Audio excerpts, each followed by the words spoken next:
లెంటులోని 29వ దినము సోమవారము. మారనివారు శ్రమ చరిత్రలో. లూకా 23వ అధ్యాయము 10వ వచనము. ప్రార్థన. తీర్పుశాలలో నిలవబడిన యేసుప్రభువా, సిలువను నీమీద వేసికొనిన యేసుప్రభువా, నీ శ్రమచరిత్ర ముందు నీవు నడచి వెళ్ళుచుండగా నేటికాలములో అనేకులకు మార్పు కలిగినది. నేటికాలములో మార్పు కలిగించని వస్తువులను నీవు కలుగచేయలేదు. కలిగియున్నది ఏదియూ నీవు లేకుండా కలుగలేదు. సృష్టిలో నేది కలుగజేసినావో దాని ద్వారా మార్పు కలిగించుచున్న నీకు స్తోత్రములు. సూర్యుని ద్వారా గొప్ప మార్పు, అనగా పువ్వులకు రకరకములగు రంగులు కలిగించినావు. సూర్యుడు లేనిదే ఆ రంగులు కలుగవు. ఏ సూర్యుని నీవు కలిగించినావో ఆ సూర్యుని ద్వారానే రంగు, అలాగే అన్ని వస్తువులకు మార్పు కలిగించుచున్న నీకు స్తోత్రములు. నీవు కలుగజేసిన వృక్షముల ద్వారా భూమిమీద నీడ ఇచ్చుట వలన అలసటపడినవారు ఆ నీడలో కూర్చుందురు. చెట్ల వలన ఇదే మార్పు, అది నీవు కలుగజేసిన మార్పు, అనగా నీడ. అలాగే చంద్రుని వలన మానవులకు చల్లనిదనము, నీళ్ల వలన దాహశాంతి కలుగును. ఇదొక మార్పు. ఇది వస్తువేగాని దాహము తీరే గొప్ప మార్పు ఇందులో ఉన్నది. దాహమైనప్పుడు ఈమి తిన్నను దాహము తీరదు, నీరు త్రాగినందున దాహము తీరును. ఇట్లు గొప్ప గొప్ప మార్పులు సృష్టివలననే కలుగుచుండిన ఎడల ఇంకనూ ఎక్కువ మార్పు నీవలన కలుగును. నీవు సంచరించుచున్నప్పుడు రోగులలో నెంత మార్పు! అప్పుడు వారు ఆనందగీతములతో గంతులు వేసిరి. పాపులు వచ్చిన ఎడల పరిశుద్ధతతో పంపించియున్నావు. నీ బోధ వినిన వారికి ఆనందమార్పు కలిగినది. దయగల ప్రభువా, నీ శ్రమచరిత్ర వలన ఎందరిని మార్చినావో వినినాము. నీవలనను నీ సృష్టివలన మారిన ప్రతి మనుష్యుని వలనను మార్పు కలుగుచున్నది. అంతయూ వింతగానే ఉన్నది. నీకు స్తోత్రములు. నీ శ్రమచరిత్ర వలన మరొక వాలు తీసుకొంటున్నాము. దానివలన ఇక్కడున్నవారిని మార్చుము. ఆదివారము సింహాసనాసీనుదవై యూరేగింపుగా నూరేగి ప్రజలలో జయోత్సవ మార్పు కలిగించినావు. ఈ వేళను అట్టి మార్పును కలిగించుమని వినయముగా వేడుకొనుచున్నాము. ఆమేన్. ప్రభువు యొక్క శ్రమానుభవ విశ్వాసానుభవము గల విశ్వాసులారా, చెప్పిన దానినే మరియొకసారి చెప్పుచున్నాను, వినండి. ప్రభువే స్వయముగా చెప్పిన ప్రవచనము మనుష్యుల చేతికి అప్పగింపబడి చనిపోయి తిరిగి లేచును. కయప సర్వలోకము కొరకు ఒకరు చనిపోవుట అవసరము అని ప్రవచించుట. ప్రభువు యెరూషలేములో జయోత్సవముతో ప్రవేశించుట. గెత్సెమనే తోటలో ప్రార్థించుట. గేటు వద్ద ఆయనను పట్టుకొనుట. 5 కోర్ట్లు. 1 కయప కోర్టు, 2 అన్న కోర్టు, 3 పిలాతు కోర్టు, 4 హేరోదు కోర్టు, 5 పిలాతు కోర్టు, 7 సిలువ వేయుట, 8 సమాధి చెయ్యబడుట, 10 మృత్యుంజయుడగుట, 11 ఆరోహణుడగుట. ఈ విధముగా ప్రభువు యొక్క శ్రమల జీవితమును ధ్యానించుటకై పెద్దలు 40 దినములు శ్రమల ధ్యానకూటములను ఏర్పాటు చేసిరి. అనుదినమును 1 గంటయైనా గుడిలో కూర్చొని వీటిని ధ్యానించవలను. వీటిలో ప్రభువు విజ్ఞాపన, పస్కా పండుగ, ప్రభుభోజనము మొదలగు కొన్ని అంశములను విడిచినాము. దేవాలయమును శుద్ధీకరించుట, ఆవరణములో రోగుల కొరకు స్వస్థత కూటములు చేయుట, సద్దూకయ్యులకు బోధించుట ఇవి విడిచిపెట్టినాము. తన పూర్వ చరిత్ర వలననే కాక అంత్యజీవిత శ్రమల చరిత్ర వలనను ఆయన ప్రజలను మార్చెను. దేనివలననూ ఆయన మార్చకుండా లేదు. పేతురును, గవర్నరు భార్యను, సిలువపై దొంగను మార్చెను. ఈవేళ పాఠము శ్రమచరిత్ర కార్యక్రమము పొడుగునా వచ్చుచున్న మరొక వాలు తీసుకొంటున్నాను. శ్రమచరిత్రలో కొందరు మారలేదు. ఎవరు మారలేదు?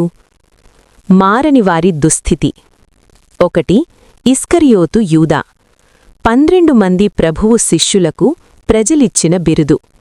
బైబిల్లో వ్రాసినది యేసుతో నున్నవారు. ఎంత మంచి పేరు! అందులోనొకడు ఇస్కరియోతు యూదా. ప్రభువుతో ఉన్నను మారలేదు. ఎంత దుఃఖకరమో! ఆయన దగ్గర ఉద్యోగములోనున్నాడు, ఖజానాధికారి, ట్రెజరరు, చేతిలో డబ్బు సంచియున్నది. ఆయన దృష్టికి అందరూ సమానులే. అంతటి అధికారమిచ్చినను యూదా మారలేదు.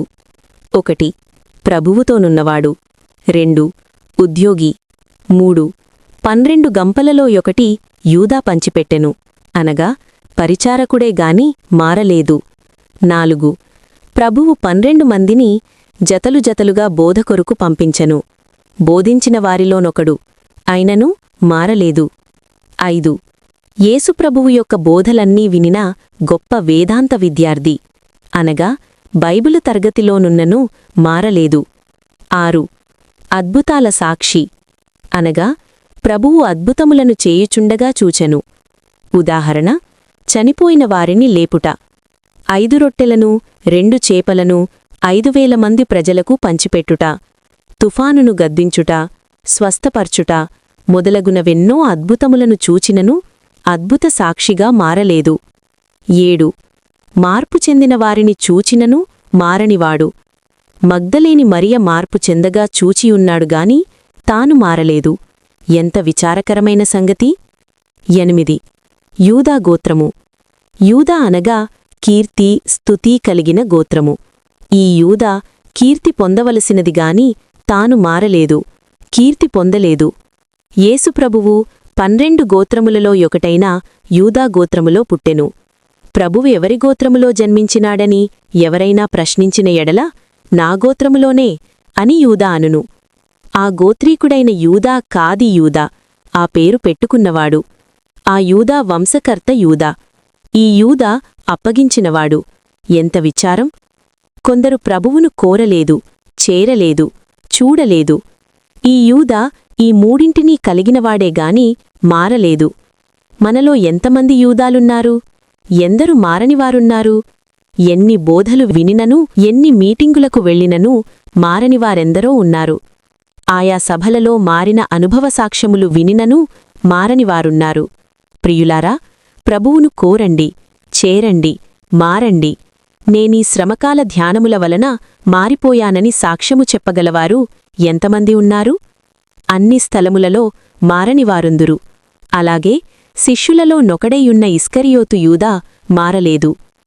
2 సన్హెడ్రిన్ సభ. సన్హెడ్రిన్ సభ అనగా యూదుల సంఘము. వీరు 70 మంది. వీరు ప్రభువును అన్యజనులకప్పగించిరి, సిలువ వేయించిరి. ఇది బైబిలులో లేదుగాని యూదుల ఆలోచనా సభయని ఉన్నది. ఫిర్యాదులుంటే ఈ సభకు రావలెను. తీర్మానమైనను సిలువ వేయుమని దీనికి ముందు సాక్ష్యము. ప్రభువు ఉపకారములను అద్భుతములను చేయుచున్నారని మంచి సాక్ష్యమున్నదిగాని ఈ సభ సిలువ వేయకుండా యుండలేదు. ఎందుకనగా మారలేదు. అద్భుతములను, సహింపును, ఉపకారముల నెరిగియున్నవారేగాని మారలేదు. ఎన్నో గుంపులు మారనివారున్నారు. అంత్యదినములయందు మారనివారుందురు. అంత్యతీర్పు దినమున ప్రభువు ధవళ సింహాసన, జడ్జ్, న్యాయాధిపతిగా నుండును. ఆయన ఎదుట నిలువబడుదురు. 3 గుంపులవారు యేసుప్రభువును కోరనివారు, చేరనివారు, మారనివారు. యూదాలోని లోపము ధనాపేక్షగాన ఎన్ని బోధలు వినినను, ఉపకారములను పొందినను, అద్భుతములను చూచినను మారలేదు. సన్హెడ్రిన్ ఎందుకు మారలేదు? మెస్సియ లోకమునకు వచ్చినప్పుడు ఇశ్రాయేలీయులకు రాజ్యమునకు రాజ్యమే ఇస్తాడని వారాశించిరి. అయితే ఆయన రాజ్యము ఆదియంతము లేనిది. యూదా ధనము కొరకాశించెను, కాని అది దొరకలేదు. అలాగే సన్హెడ్రిన్ వారు లోకరాజ్యము కొరకు ఆశించిరి. అయితే యేసుప్రభువు నా రాజ్యము ఈ లోకసంబంధమైనది కాదనెను. నా రాజ్యము పరలోకరాజ్య సంబంధమైనదనెను. ఎన్ని అద్భుతములను చేసినా, ఎన్ని బోధలు చేసినా, ఎన్ని ఉపకారములను చేసినా వారు మారలేదు. మనలో కొందరెన్ని అద్భుతములను చూచినను, బోధలు విన్నను, ఉపకారములను పొందినను మనమనుకొనినది దొరకనందున మారము. మనలో నట్టిదేదైనను ఉన్న ఎడల మారలేము. జాగ్రత్త! తాననుకొనినది కలుగకపోయినను, ఆలస్యముగా నందినను వారి ఆత్మీయ జీవనము మారదు. షరా ఉపకారములున్ననూ లేకపోయిననూ మారవలను. 3 సిలువ దగ్గర మారని దొంగ. సిలువ దగ్గర మారిన దొంగ మోక్షమునకు, పరదైసు వెళ్ళెను. 2వ దొంగ మారలేదు. మన అంశములోనున్న ఈ మూడవ వ్యక్తి మారలేదు. 1 యూదా, 2 సభ, 3 రెండవ దొంగ. 1 మొదటి దొంగ యేసుప్రభువు యొక్క సహనమును, శాంతి గుణములను చూచి మార్పు చెందెను. రెండవవాడును చూచిన ఎడల మారడా? యేసుప్రభువు యొక్క శిలువ వద్ద మొదటి ప్రార్థన ఏమనగా, దేవా, శిలువనావరించిన వీరు నాకు ఏ కీడు చేయుచున్నారో వీరెరుగరు. 1 వీరు ఎరుగరు. 2 వీరిని క్షమించుము. అప్పగించినవారు ఆయనను అప్పగించినామనియూ, శిలువపైన పెట్టినామనియూ, మేకులు గొట్టినామనియూ నెరుగరా? ఆ ప్రార్థనకైనను మారవలసినదేగాని మారలేదు. అపోస్తలుల కార్యాలలో పౌలు ఏమి వ్రాసెనో, వారు యేసుప్రభు మహిమ నెరిగియుంటే సిలువ వేయరని అన్నాడు. పాలు బాగుగా గ్రహించెను. ఈ క్షమాపణ ప్రార్థనకే దొంగ మారెను. రెండవ మాట, నీవు నాతో పరదేశులో ఉందువు. మొదటి దొంగ మారిన దానిని బట్టి రెండవ దొంగ కూడా మారవలసియున్నదిగాని మారలేదు. మొదట ఇద్దరునూ దూషించినారు. పిదప మొదటివాడు మారెను. యూదా ధనాపేక్ష గలవాడుగాన మారలేదు. రెండవ దొంగ, నిన్ను నీవు రక్షించుకుని నన్నునూ రక్షించుము. నీవు దేవుడవైన ఎడల, గొప్పవాడవైన ఎడల, నిన్ను నీవు శిలువ నుండి దించుకొని నన్నునూ దించుమని దూషించెను. తాను అనుకున్నది దొరకనందున దూషించెను. మారలేదు. షరా, ఏదో లోపము మనస్సులో నున్న ఎడల పాలువంటి పదార్థములను తినినను ఆరోగ్యము మారదు. 4 సమాధి కావలివారు. సమాధి కావలి కాచిన రాణువవారు మారలేదు. మారవలసినదేగాని మారలేదు. ఎందుకంటే ప్రభువు సమాధిలో నుండి లేచి వెళ్ళిపోయిన చరిత్రను చూచినారు. ఆయన మహిమా ప్రభావమును చూచి పడిపోయినను మారలేదు. 1 యూదా స్వహత్య చేసుకొనినాడు. 2 సభ, ఆయన రక్తము మా మీద మా పిల్లల మీద యుండునుగాక. 3 దొంగ మరింత చెడిపోయి దూషించినాడు. 4 కావలివారు, ఆయన బ్రతికి వచ్చినాడని ఊరిలో సాక్ష్యమివ్వక శిష్యులు శవమునెత్తుకుని పోయిరని అబద్ధ సాక్ష్యము చెప్పి మరింత చెడిపోయిరి. అలాగే మరలో కొందరూ మారలేదు, మరింత చెడిపోవుచున్నారు. ఈ దినము నేను మారినానా అని ప్రశ్నించుకొనండి. క్రైస్తవులలో సనేకుడు మరింత చెడిపోయి మారకుండా యుంటున్నారు. అలాగు మారనివారివలే కాక పూర్తిగా మారినవారి స్థితి ప్రభువు మీకు దయచేయునుగాక. ఆమీన్. ప్రార్థన. యేసుప్రభువా, మాలో ప్రతివారిని నీలోని ప్రతికార్యము వలన మార్చి ప్రతిదినము ప్రతి గండముల వలన తప్పించుమని శిలువపైనున్న ప్రభువు ద్వారా వేడుకొనుచున్నాము. ఆమీన్.